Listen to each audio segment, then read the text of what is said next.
Good morning everybody, Stephen Alson, Full-Time Devils. This is your MUFC Daily. We've got Mac over in Denmark at the moment with match coverage all over the place. So make sure you're checking the Full-Time Devils Snapchat, make sure you're checking Twitter, make sure you're checking Facebook, make sure you're checking all of it because he's going to be loading it up right throughout the day. So straight into today's news, and it's not a new story unfortunately, it's Jose Mourinho, and the Independent are reporting that Jose Mourinho is waiting for the Manchester United job and he's turning down all sorts of other opportunities in the hope that he gets the Manchester United job.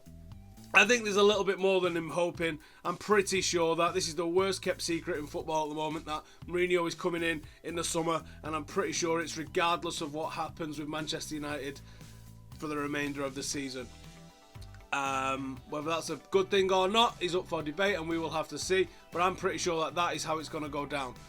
The next one we've got for you, I found a blog this morning by a Brentford fan. Now, for those of you who don't know, Brentford and Midtjylland are owned by the same guy. So he's got a unique perspective on what's happened with the ticket prices, the £71 charge, where Saints got charged only 22.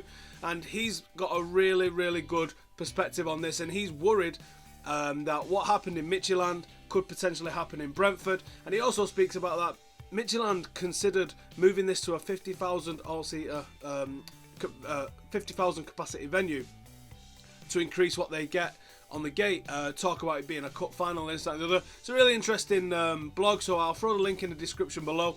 Go check it out and let the guy know that you've read it. It is an interesting read.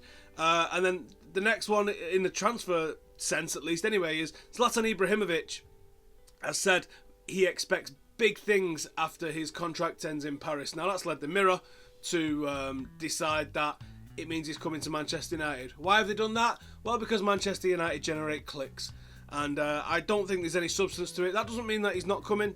That doesn't mean that he's not a player that we're looking at. And that certainly doesn't mean it's not a player that I wouldn't like us to go for. Because I do think Zlatan, with our weak squad in terms of depth at the moment, I think Zlatan would be a fantastic signing for us. And if we was going into games like tonight and we had an extra striker like Zlatan available to us, and we wasn't having to turn to reserves and academy when it gets this desperate, Zlatan would be a fantastic one to do that. And maybe he's not got 38 games in him next season, but I do think he would do a job, and as a free transfer you can't say more than that, can you? Finally, I've got the under-18 result yesterday. Now I couldn't do a report of the match, but if you haven't seen it, then it was 1-1 against Manchester City. Cal Whelan scoring the single goal for us. Tyrell Warren had a performance that was like he channeled Nemanja Vidic. It was an incredible performance. Manchester City dominated the game, and it could have been easily 4 or 5-1 if it wasn't for the heroics of Tyrell Warren. And also got to give a nod to Ollie Byrne in net, because he pulled off 5, 6, 7 fantastic saves, close range. We was holding on, if I'm honest. City was by far the better side, but for those two we would have been nowhere near a point. So fantastic performances from those two lads. A couple of other decent performances, and it looks like the under-18s are starting to turn things round now. We've got Tommy Martin as an interim temporary boss, and we'll see where that goes from here.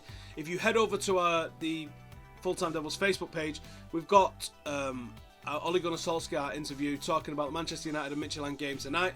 Thank you to FC Midtjylland for supplying us with that. The only place you're going to find it, we're not putting it on YouTube, is on our Facebook page. So head over to the Full-Time Devils Facebook page if you want to see what Ole Gunnar Solskjaer's got to say about tonight. And that's it. As I mentioned at the start of the show, Mac is in Midtjylland, so make sure you're following us on Snapchat, make sure you're following us on Twitter, check the Facebook page as well, because we're going to have loads of match content. And if you're at the game tonight, I don't know how you're managing to watch this, but if you are at the game tonight, then we'll be right outside the away end after the game. Come and talk to us. Thank you for watching. Stick it in the comments what you think about Zlatan, Mourinho. Have you read the guy's blog? What's going on with the ticket prices there with Midtjylland? Did you see the under-18s yesterday? Who was your man of the match? And thank you for watching. Subscribe, like, comment. You know the drill. See you soon. This is your MUFC Daily. Bit of a different location. We're not in my office today. We're at Carrington.